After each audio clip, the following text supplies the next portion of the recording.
Hey everyone, it's Richard. Good to see you, and feels like it's been a while. It has been a whole 2 weeks, and I felt like I wanted to come back and share some things with you because a lot's happened in 2 weeks. And I felt like I needed to as well, just to get back in front of you and say hello and reconnect. Because I know lots of you are in touch and wanting to know how I am, and I also know a lot of people just sit and wait for updates. So here's an update today. I'm not quite sure what I've come as. I look a bit like Wee Willie Winky with the hat on, but I've gone for the hat look today. I'd like to say it's covering up my bad hair day, but every day is a bad hair day in my world right now. Although, have to say that in the last couple of weeks there is hair coming through on my face and on my head. The interesting fact about that is that it's all white. Every single one of them white, pure white. So, Christmas 2022, I'm taking bookings as your Santa. If you need a Santa in your organisation or your community, get your requests in soon, because I will book up quickly. So I hope you have been well. And look, we've got hydrangeas, which smell amazing. Kelly's still got no sense of smell from COVID, so she can't smell them, but they smell amazing and they feel very spring-like to me. So it feels a time of new growth, renewal, bursting into life, coming into bloom, new buds starting to peek through. And of course the date today, 22nd of the 2nd, 2022. Maybe I should have recorded this tonight at 22:22, but the twos, there's a lot of sense, sorry, the plant's growing over me. There's a lot of sense of two being quite a sacred, special number. So maybe today is the day for you to set some intentions for things. So look, the last 2 weeks, my last video was Kelly and I talking about being in remission. The last 2 weeks have been just fucking hard. Apologies for those of you that don't like my swearing, but I was told by a very dear friend of mine, a very eminent psychotherapist, that Freud said it was very important that, verbal expiration of our own shits and fucks that we hold in our life. It was important to get them out. So that's what I'm doing. And the last 2 weeks have been fucking hard. It's been brutal, man. It's been... I've described it a bit as feeling slayed, hollowed out. I feel like I've been completely hollowed out. This cycle left me feeling like a carcass, which was pretty horrific. Yeah, hit me the hardest out of all the cycles. So I kind of went from a day of getting the news of remission to the next day with my having my first major bag of drugs going in. Really, really, really bad. And it wasn't helped. It was Mia did a gig at her school that week and I couldn't go. And that was one of the toughest things that week. I've been to everything she's ever done at school. I know I'm being quite jokey today. It's kind of making up for all the tears in the last few weeks, but I sobbed because I couldn't be there. That was really hard not to share in her success. So that was a really tough week. I had to have a blood transfusion because my numbers went low. They kept me in for an extra day. I was home for 5 days. I went in last week just to have my PICC line here cleaned, flushed and then redressed. And they took my bloods and they said, wow, your platelets, which are platelets stop me from help my blood clot when it needs to clot, are so low that if I was to cut myself, then I'd bleed and bleed and bleed.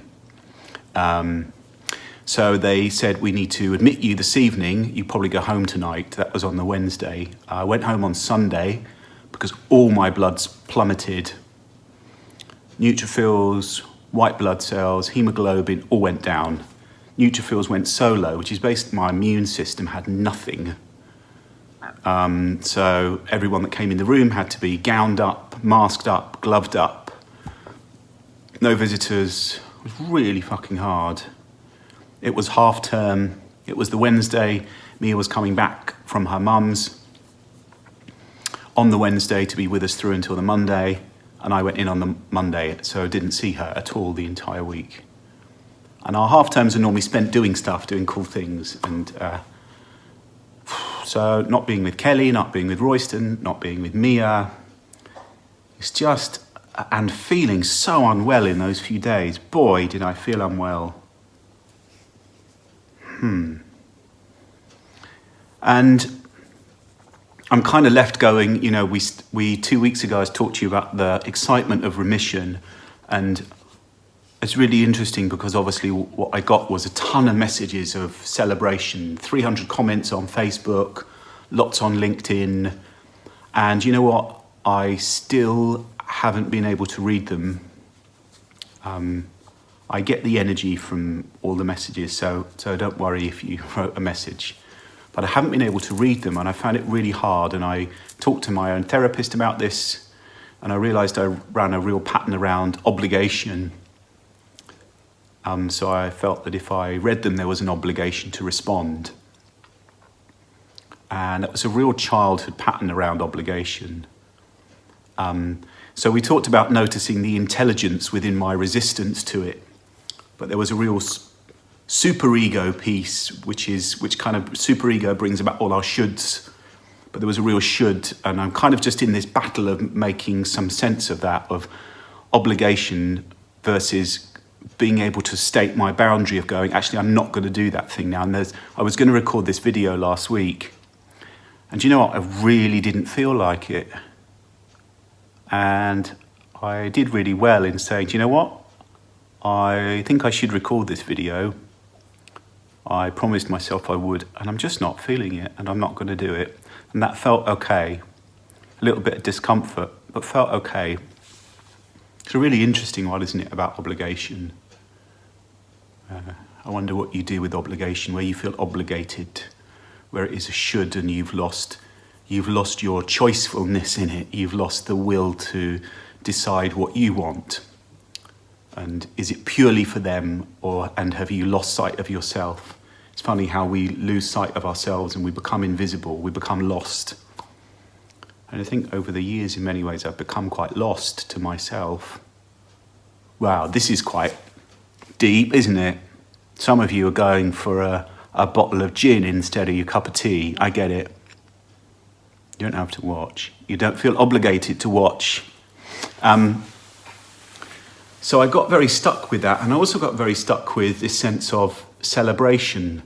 Tons of messages of congratulations, like I'd passed my driving test. And I get it, and it was almost like, it was actually my therapist who described it. It's like, she said, if you climb a mountain, she said, so I don't know if you ever have, which I never have.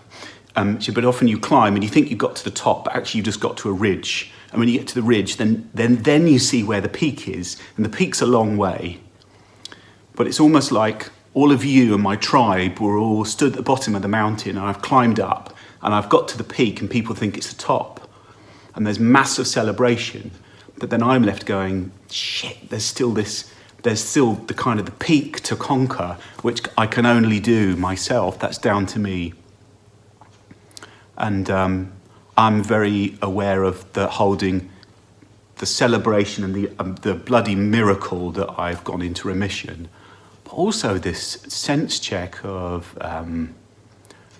this. I'm far from out of this forest. I am so far from being out of this forest. It's a huge step. It's a giant step. And I'm far from out of it. We're just starting to do, really briefly, tissue testing. I'm telling you really briefly. Tissue testing for me, tissue testing for my brothers to see if they're a match for my bone marrow. In about 4 or 5 weeks, we'll know the answer to that. We'll know whether my cells are good enough versus the donor cells, and there will be a decision made by the multidisciplinary team. then there'll be an 8-week period of either harvesting my cells, harvesting theirs, cultivating them, all that needs to be done, and getting me ready. And then I'll go in for my bone marrow transplant. So I've got like 3 months of some stability. I feel like I need to stabilize myself, my mind, my emotions, my body. I need to learn to trust my body again. I've kind of lost a bit of trust in my body, and I need to start to rekindle that bit. So potentially in 3 months, I'll go in for a bone marrow transplant, which will be 5 weeks in hospital, in isolation, in an air-filtered room, no visitors, double-cooked food, because in the first 5 days, I'll have a type of chemotherapy, I think it's beam therapy, that I have that basically blows up every single cell in my body, skin, hair, shit. Actually, those of you that want the Santa thing at Christmas, yeah, that's a dead idea. Every cell basically eradicates everything in my body, leaves me almost like a corpse, and then I am refilled with bone marrow. My immunity drops to 0. Be 5 weeks. If 5 weeks, if it takes well. If it doesn't take well, it'll be longer. And then potentially 2 to 3 months to recover, twice weekly visits to have my bloods done. So, boy, it's a long journey ahead. So, and I guess my ask from you is, please don't stop what you're doing for us, because this is the start. So we've done a massive step, and I absolutely believe I said on the Remission film about we've done a massive step, and that's so much down to the love that you've offered, and the love that you've given and shown us, and the generosity of your energy. Remember I talked about what would that be like if we, lived and led and drove our cars and interacted and engaged with people on the street, on dog walks, with love, the same degree of love. What stops us? What would it be like if we also, the same love that you've offered to me, that you offered to yourself? There's a whole spiral of things in there. So please don't stop the love, and I don't think you will. But I've only reached the ledge. I haven't reached the peak. I wanted to just really briefly mention about some of the side effects, because they're not really talked about very much, and there's some obvious ones around sickness, tummy things. I don't want to go into too much detail about my bowels, or really, because you won't be interested. Just to have another gin. But there's a lot of side effects going on with that, but there's also the ones. My eyes are massively compromised, so it's okay at distance. This time is okay. The other cycles I've really struggled to see the distance. But distance is okay, but reading now is shot to bits. I never had to wear my glasses for doing videos, but I can't not now. Hearing has been my biggest problem, so gradually over the cycles I've noticed that hearing in my left ear has got worse and worse. I have massive tinnitus. I have lots of, the sound, I vaguely remember them of going to a nightclub, and when you come out, kind of the ringing you get, I get that lots. But it's not talked about. If you're going through chemo, if you're starting chemo, then you just need to look out for these things. So the particular drug that I was on, cisplatin, there are issues with hearing that can be permanent hearing loss, and you need to get that checked out. So if you're in any way starting a chemo cycle, then you really do need to check it out. Skin issues, so from the steroids, when my kind of face blows up, like who's the girl in Charlie and the Chocolate Factory?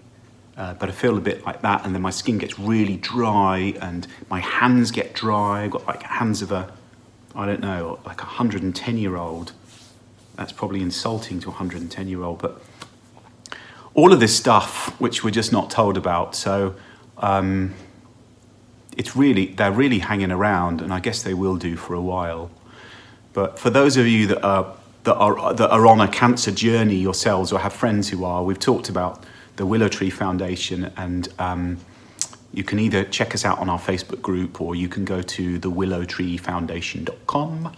And on there we just put tons of resources. That's a really important part of our standing shoulder to shoulder with our families, is that we offer resources and support, and there's resources around the hearing, there's resources around skincare routine, We're having, actually Tropic is the product that I've been using for quite a while now, but it's really helped me through. We're having a pamper party actually, or Rachel's running a pamper party for us this Friday, and we'll pop some links in if people want to go. And all the funds are going to the Willow Tree Foundation. But we've put some resources up about looking after your skin, best ways to look after your skin when you're going through chemo. So for those of you that are new to this kind of whole chemo journey, or again, have people who are, check them out because there's a ton of stuff in there. We've got people doing loads of fundraising events, which is great. What we don't get, sadly, right now is gift aid, which we will do as soon as we're a charity in 3, 4, 5 months. We'll get gift aid. For now, we don't, but we've got Manu who's doing a 10K in Hampton Court for us in May. We've got Cliff who's doing a half marathon. Rachel who's doing the Tropic Pamper Party. So we've got tons of people doing things, more who've offered. I know some want to wait until they can get the gift aid, which is really cool, but please let us know if you are doing something or want to do something, and we'll support you in whatever way we can. And of course, I guess the other big news is that we've hit our 60K target, which is just another miracle. It's amazing. We hit that, I think, last week. We're at just over 60. So we've now pushed the target to 70. And what we'd set out is that 10K, I've been going 16 minutes, my God, is 10K per family. So the weird thing is that we've got money to give, and whilst we've had a couple of families come forward, we're clearly not doing a great job of shouting about helping us find our family. So we are looking UK, we are looking specifically for families who are experiencing some kind of blood cancer, who need some support, and really what we're offering is standing shoulder to shoulder and heart to heart. And the shoulder to shoulder is the real practicalities of helping you carry the burden of this chemo journey as a family, not just the person experiencing and living with the cancer, but it's really important that this is a family piece, partners, children, because we're having to live through that ourselves. So the shoulder to shoulder are the resources, the money, 10K, taking some of that burden off, and the heart to heart is really offering them the same love that you have been offering us, and me and Kelly and Mia and Royston. So help us find our family. If you know families who are maybe just on this journey, starting this journey, or a little way into this journey of a blood cancer and just need some support, please point them in our direction, even if they just want the resources and don't want to take up the finances. But we've got money to give. We're heading towards the 70. We're going to hit 70, and we're going to keep pushing. Some of you are quite worried about how much I'm doing. Kelly's keeping me in order. Sometimes I do a little bit too much, and I pay for it because my body tells me. So I'm doing my best, and I will continue to do my best. So I'm going to wrap up because I think it's gone on a long time. So there's a ton of key things in there. Please keep offering us the love that you've been offering us. I can't tell you. I don't have a word or words to express what it means and how important it is and how valued it is by all of us. I can't tell you. I can only say thank you. Doesn't quite feel enough. And please keep it coming. So we're not there. There isn't a there. I don't know whether there's ever a there, but we've hit a really important point. We've hit the ledge, and I have to summit now. Notice some stuff around your need for obligation. Notice what it would be like if you were to bring in a little bit more of your living, leading with love. Maybe just bringing a little bit more love to yourself. This is my learning, 49 years. I haven't done really any loving towards me. I've pushed it all outwards, so I'm practicing what it's like to send it inwards. It's hard. I find it really hard. So I'm not suggesting it will be easy for any of you. That's kind of it, I think. I've gone on so long. I hope you stayed watching. If you haven't, then you won't be listening to this anyway. So it actually makes no difference. If you have listened, thank you for listening. Send us some comments, pass it on if you think it's going to be useful. I mean, share the video with people. I mean, God only knows who wants to sit through 20 minutes of watching Wee Willie Winky, but Kelly will watch it. So I'm going to sign off. I send you lots of love. I send you lots of thanks. Go gently. Enjoy spring. Enjoy spring in your garden. Enjoy noticing maybe when you're just on your hurried walk to work, maybe just notice a new plant coming out or a new bud. It's really important. It's a really vital time. I love spring. Just this time of just blossoming. Okay. Lots of love to you, and I'll talk to you again soon. Go well. Bye.